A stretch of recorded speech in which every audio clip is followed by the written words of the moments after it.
நமஸ்காரம். அஸ்மத் சர்வகுருப்யோ நமஹ. வேங்கடம் ராம் நாராயண் அன்பு கலந்த வணக்கங்கள். வந்தே பிருந்தாவனச்சரம் வல்லபீஜன வல்லபம் ஜயந்தி சந்தவம் தாம வைஜயந்தி விபூஷணம். ஸ்ரீயப்பதியான ஸ்ரீமன் நாராயணனுடைய கடாட்சத்தாலும் ஆச்சாரியனுடைய அனுகிரகத்தாலும் ஸ்ரீமத் பாகவதத்தை அறியுற்றி எழுதப்பட்டுள்ள ஸ்ரீமன் நாராயணியம் ஸ்ரீமன் நாராயண பட்டத்ரி தனது வாதனோக நிவர்த்திக்காக என்று ஆரம்பித்தாலும் உலக க்ஷேமத்திற்காகவும் அனைவரும் உய்ய வேண்டும், பகவானுடைய கிருபையை பெற வேண்டும் என்று பாகவதத்தை அடியுற்றி ஸ்ரீமன் நாராயணியத்தை எழுதியிருக்கிறார். அதில் நம்ம இதுவரைக்கும் 61 தசகங்கள் பார்த்து இன்றைக்கு 62வது தசகம். இந்திர யாகத்தை கெடுத்து கோவர்தன யாகத்தை செய்வது அப்படிங்கிறது அந்த தசகத்தினுடைய வர்ணனை. அடுத்த ஸ்லோகம் சொல்றார் பாருங்கோ.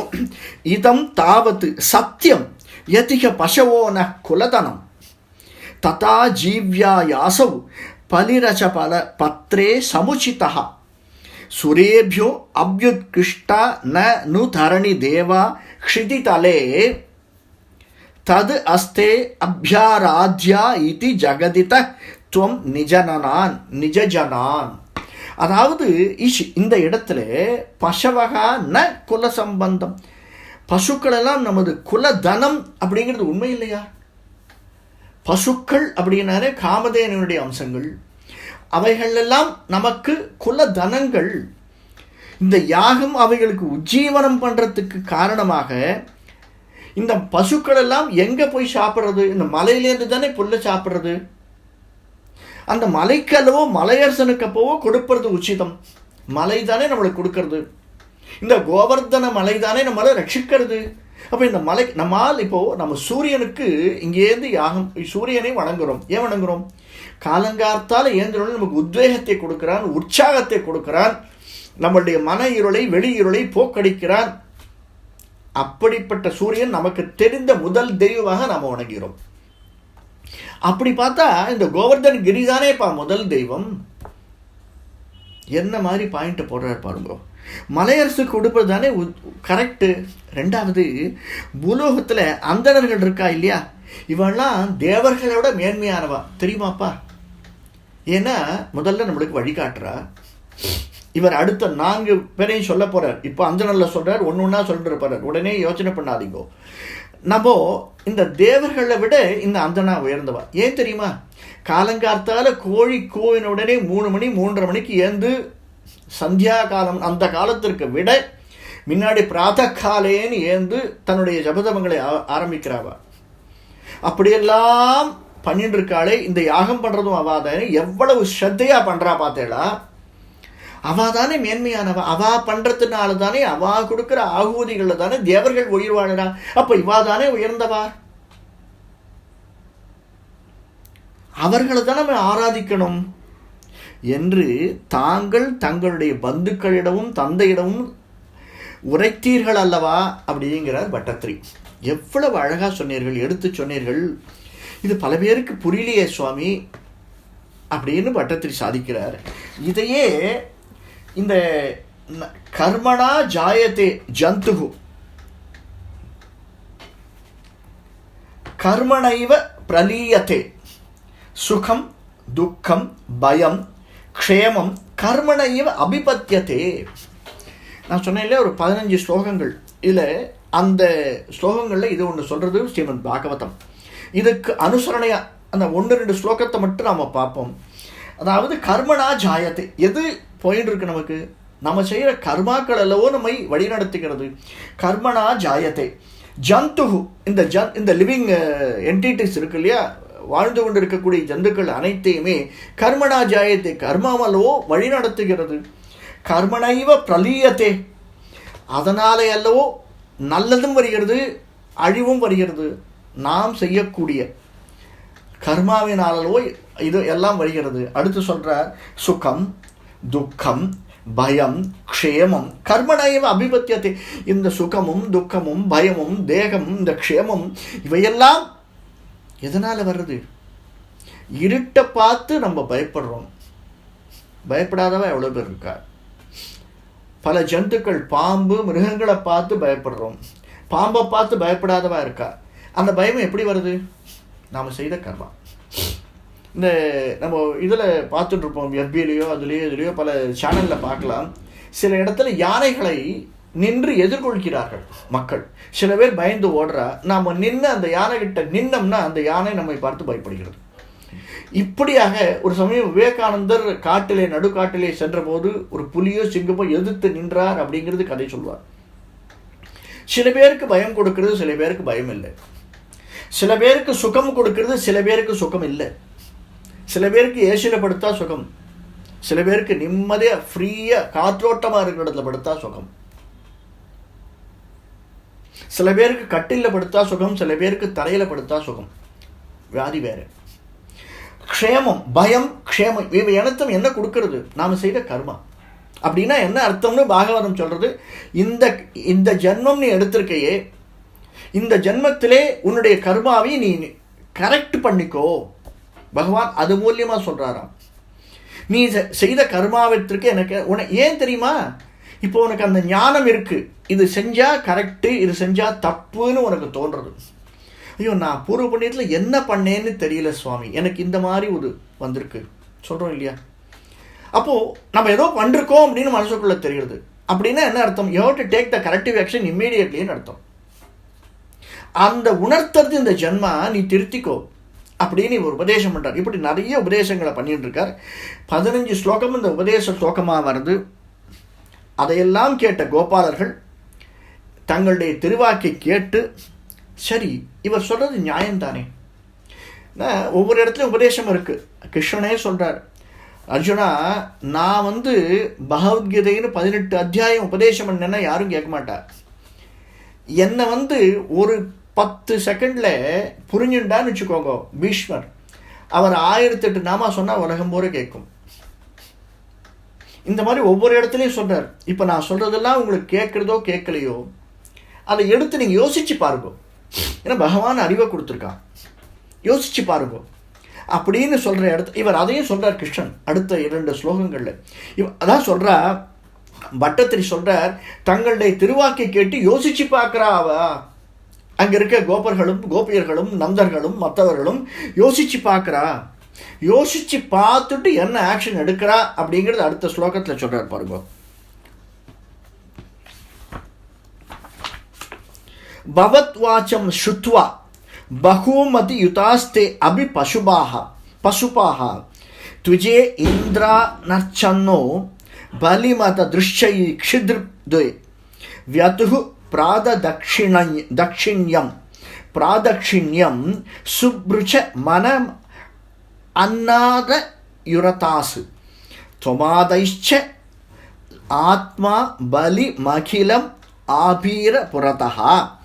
அதாவது அந்த கோபர்களும் தே பசுபாக அப்படி அந்த பசுக்களை மேய்க்கக்கூடிய கோபர்களும் தங்களுடைய திருவாக்கை கேட்டு, ஸ்ருத்வா தங்களுடைய வாக்கை கேட்டு அப்படின்னா என்ன அர்த்தம்?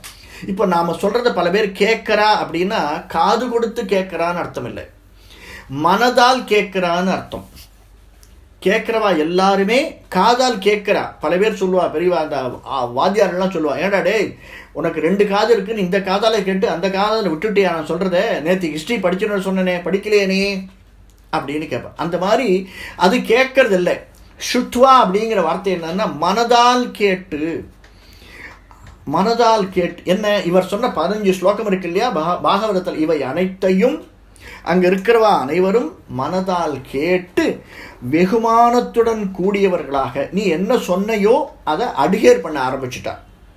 அதுலேருந்து நீ ஒபே பண்ண ஆரம்பிச்சுட்டா. நீ சொன்னதை கேட்டு அதன்படி செய்ய ஆரம்பிச்சுட்டா. என்ன பண்ணினா? முதல்ல கண்ணுக்கு எதிர இருக்க பிராமணால பூஜிக்க ஆரம்பிச்சான்.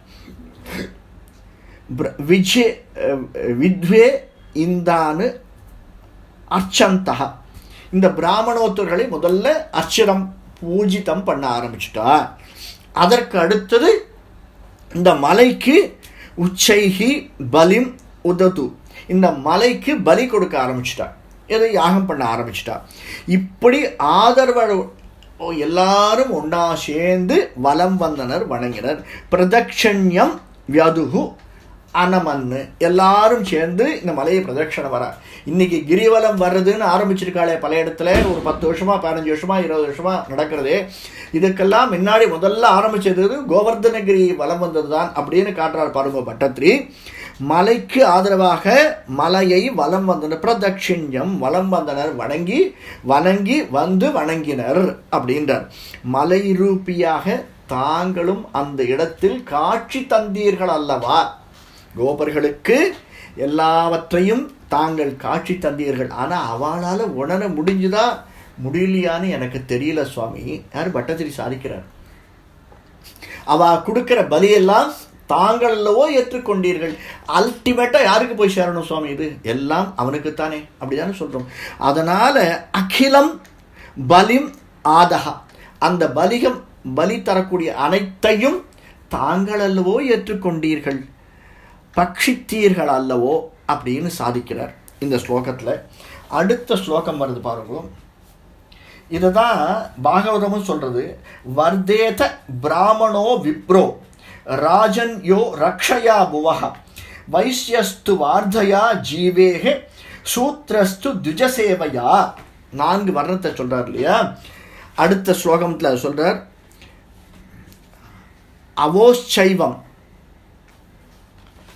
அவோச்சைவம் தான் கிமிக விதித்தம் மே நிகதித்தம் கிரீந்த்ரோ நன்வேஷ ஸ்வபலி உங்தே ஸ்வபுஷாக ஸ்வபுஷாக அயம் கோத்ரோ கோத்ரத்விஷிச்ச குபிதேர் ரக்ஷிதுமலம் சமஸ்தானி யுக்தா ஜஹ்ரு ஷுரகிலா கோகுலக ஷூஜஹா.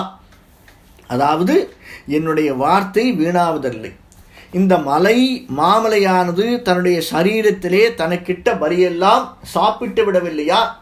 யாரு பண்ணினது? யாரு? கிருஷ்ணன். சாப்பிட்டது யாரு? கிருஷ்ணன். அவன்தானே மூலமும் காரணமுமாக இருக்கக்கூடியவன். எல்லாத்தையும் சாப்பிட்டுட்டு அவர்களை பார்த்து என்ன சொல்றான்? இப்போ நீங்கள் பலி கொடுத்தீரே, இந்த தட்சணையெல்லாம் கொடுத்தீரே, இவை அனைத்தையும் இந்த மலை ஏற்றுக்கொண்டதல்லவா, சாப்பிட்டு விட்டதல்லவா அப்படின்னு அவர்களை பார்த்து தேவரீர் ஏவம் தான் உவாச்ச, நீங்கள் கேட்டீர்கள் அல்லவா அப்படின்னு கேட்கிறார். மலைகளின் பகைவனான இந்திரன் இதனால கோபமடைகிறான். யாரு? பூமியை காக்கும் இம்மலை நம் எல்லோரையும் காப்பாற்ற சக்தி அற்றது என்று கூறப்பட்ட கோகுலர்களிடத்துல இப்போ என்ன ஆயிடுத்து? சந்தோஷம் அதிகமாயிடுத்து. 2 விஷயம் சுவாமி. ஏன் சந்தோஷம் அதிகமாகிடுது? நம்ம முதல்ல பார்த்தோம், ஒரு கதை பார்த்தோம், கிருஷ்ணன் அர்ஜுனன் கதை பார்த்தோம். அதே மாதிரி இந்த இடத்துல கிருஷ்ணன் சொல்றதை அங்கே இருக்கிறவா எல்லாரும் கேட்டுக்கிறார். ஏன்னா கிருஷ்ணன் அல்லவோ நம்மை காப்பாற்றுகிறான். அதனால கிருஷ்ணன் சொல்றதை எல்லாரும் கேட்டுக்கிறார். அது முதல். 2வது, கிருஷ்ணன் சொல்லும் விதம் அந்த அளவுக்கு இருக்கு, கேட்கும் அளவிற்கு இருக்கிறது கிருஷ்ணன் சொல்றது. அதனால எல்லாரும் கேட்டுக்கிறாளாம். எல்லாரும் தாங்கள் கூறப்பட்டதை சந்தோஷமாக ஏற்றுக்கொண்டார்கள் அல்லவா அப்படிங்கிறார். இப்போ அடுத்த தஸ்மாத் கவாம் பிராஹ்மாணாம் மனசு அத்ரேச்ச ஆர்யதாம் மகஹ ச இந்திரயாகஹ சம்பிரமா தை அயம் சாத்தியதாம் மகஹ. அதாவது இந்திரனுக்கு கொடுக்கப்பட்டதை எல்லாம் இந்த கோவர்தனகிரிக்கு எல்லாம் தாங்கள் கொடுத்தீர்களே, இந்த கோவர்தனகிரியும் அதையெல்லாம் ஏற்றுக்கொண்டதல்லவா அப்படிங்கிறத அந்த பாகவதம் சாதிக்கிறது. அதைத்தான் பட்டத்திரியும் சாதிக்கிறார். இப்போ கோகுலவாசிகள் சந்தோஷமா இருக்கா. சந்தோஷமா இருந்து யாகம் நிறைவடைஞ்சிருத்துன்னு சொல்றார். அடுத்த ஸ்லோகத்தை பார்ப்போம். பரிப்ரீதா யாதாக கலு பவது பேதா விரஜுஷோ விரஜம் யாவத்து தாவன் நிஜமக விபங்கம் நிஷமயன் பவந்தம் ஞான யப்திக ரஜசா கிரந்த ஹிருதயோஹோ ந சேஹே தேவேந்திரஸ்வது பரசிதாத் மோன் நதிரபி. அதாவது விரஜ ஜுஷா, இந்த கோகுல வாசிகள் எல்லாரும் என்ன பரிப்ரீதா பிரீத்திகா ரொம்ப சந்தோஷமா இருக்கலாம். சந்தோஷம் அடைந்து தங்களுடன் கோகுலத்திற்கு சென்றார்கள். ஆனா இதுல முரண்டு பிடிச்சது யாரு? தேவேந்திரன். இந்த தேவேந்திரனுக்கு தோன்றது யாகம் தடைப்பட்டு விட்டது. இந்த யாகம் தடைப்பட்டதுக்கு காரணம் பகவான் தான். அவனுக்கு தெரியல சுவாமி, புரியல. யார் பட்டத்திரி சொல்றார், அந்த இந்திர பதவின்ற ஒரு பதவியை கொடுத்ததே தாங்கள் அல்லவோ. ஆனால் அந்த இந்திர பதவியை அபிகி இருந்தும் அந்த ரஜோகுணம் சூழப்பட்ட இந்திரன் என்ன பண்றான், இந்த செயலை பொறுக்கவில்லை. பொறுக்காமல் ஒரு அரசனை அசுரனை ஏவி விடுறான்.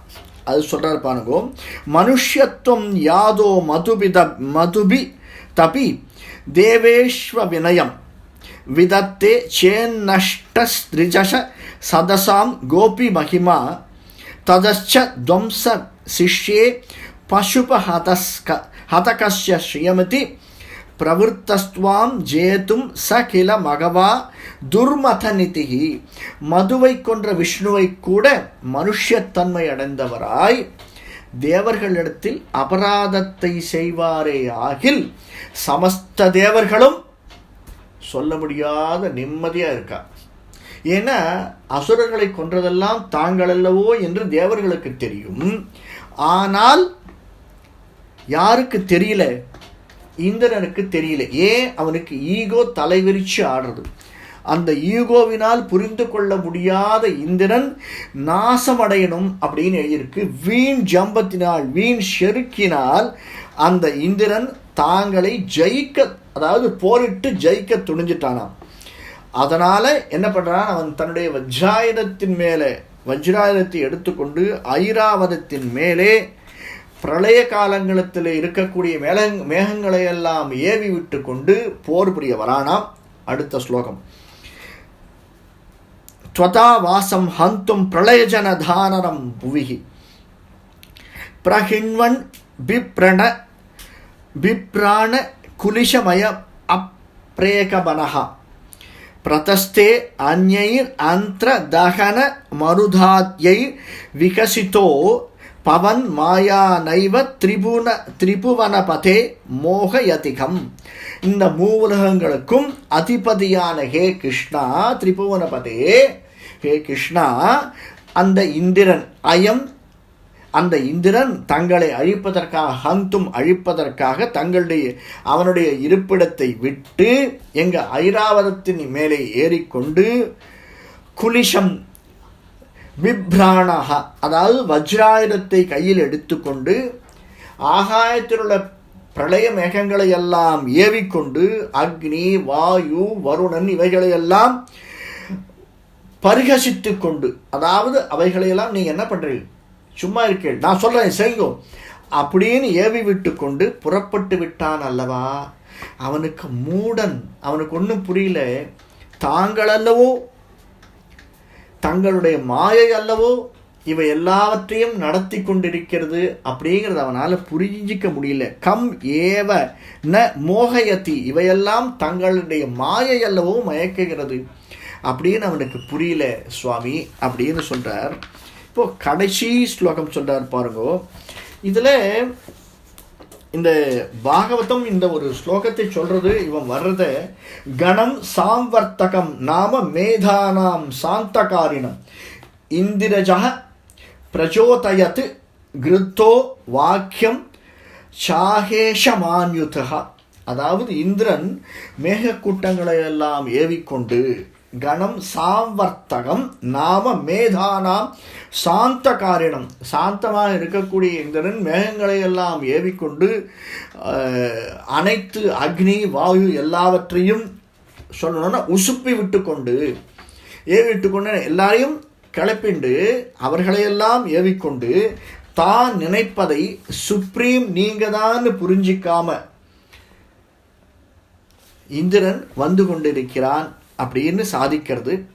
இப்போ அடுத்தல இவன் என்ன பண்றான், முரண் என்ற அசுரன் முன்னாடியே வதம் செஞ்சவனுடைய தாங்கள் அப்படின்னு சொல்ற சுரேந்திர கிருதச்சேத் த்விஜ கருணையா சைல கிருபையா பியநாதங்கோஸ்மாகம் நியத இது விஸ்வாஸ்ய பசுபான் அஹோ கின்னாயாதோ கிரிபிததி சஞ்சிந்திய நிவசன் மருத்கே ஹாதீஷ பிரணுத முரவைரின் மமகதானு. அதாவது தேவேந்திரன் கோபமடைந்திருக்கிறான். யாரு? சுரேந்திரன் தேவர்களுக்கெல்லாம் அதிபதியாக இருக்கக்கூடியவன். குருதா அதாவது கோபமடைந்து சேது பிராமணருடைய கருணையாலும் மலையினுடைய அருளாலும் நமக்கு க்ஷேமம் நிச்சயம் என்று இருந்த நம்பிக்கொண்டிருந்த கோபாலர்களையெல்லாம் இன்னும் இந்திரன் ஏன் வரவில்லை என்று காத்திருக்கக்கூடிய அளவிற்கு. அப்படின்னா என்ன அர்த்தம்? இவாள்லாம் புரிஞ்சுட்டான். யாரு? இங்க இருக்கக்கூடிய கோபாலர்கள்லாம். அவளுக்கு தெரியும் நம்ம இந்திரனுக்கு வருஷா வருஷம் யாகம் பண்ணிட்டு இருக்கோம், பலி கொடுத்துட்டு இருக்கோம். இந்த வருஷம் இந்த கிருஷ்ணன் வந்து மாத்திட்டான். இப்போ நாம இந்த வைஷ்ணவர்களை வச்சு யாருக்கு கொடுக்குறோம்? இந்த மலைக்கு கொடுத்துறோம், கோவர்தனகிரிக்கு. அதனால ஆச்சரியம், இத்தனை நாள் இந்திரன் கோபம் அடைஞ்சிருக்கணும். கீழே இருக்கிற மக்கள் ராஜாவை எவ்வளோ அழகாக புரிஞ்சு வச்சிருக்கா பாருங்க. நாம் நினச்சிட்டு இருக்கோம் மக்கள் எல்லாம் முட்டாள்கள், எல்லாரும் நன்னா புரிஞ்சு வச்சுட்டு இருக்கா. மேலே இருக்கிறவாளை ஆட்சி செய்கிறவாளை கீழே இருக்கிறவா கரெக்டாக புரிஞ்சு வச்சுட்டு இருக்கா.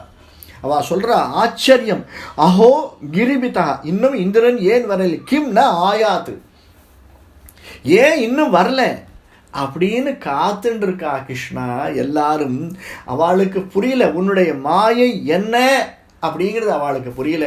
அவர்களுக்கெல்லாம் மாயையை விளக்கக்கூடியவனாய் இருக்கக்கூடிய ஹே குருவாயூரப்பா மருத்புராதீஷா, என்னுடைய வியாதிகளையும் எங்களில் இருக்கக்கூடிய அனைத்து பாவங்களையும் அகற்ற வேண்டும். மம கதானு பிரணுதா, எல்லா விதமான வியாதிகளையும் தாங்கள் நிவர்த்தி செய்ய வேண்டும் அப்படின்னு பிரார்த்திக்கிறார் இந்த ஸ்லோகத்தில். அடுத்த தசகம் கோவர்தன மலையை தாங்குதல் உத்தாகரணம். ஏன் கோவர்தன மலையை தாங்குறார், அவர் எப்படி தாங்குறார், அதற்கு அந்த மலை என்ன கருணை காட்ட செய்கிறது அப்படிங்கிறத அடுத்த வாரம் பார்ப்போம். கவிதார்க்கிக சிம்ஹாய கல்யாண குணசாலினே ஸ்ரீமதே வெங்கடேசாய வேதாந்த குரவே நமஹ. நன்றி. இந்த காணொலி பிடிச்சிருந்தேன்னா லைக் பண்ணுங்கள், சப்ஸ்கிரைப் பண்ணலாம் சப்ஸ்கிரைப் பண்ணுங்கள், ஷேர் பண்ணுங்கள். வணக்கம்.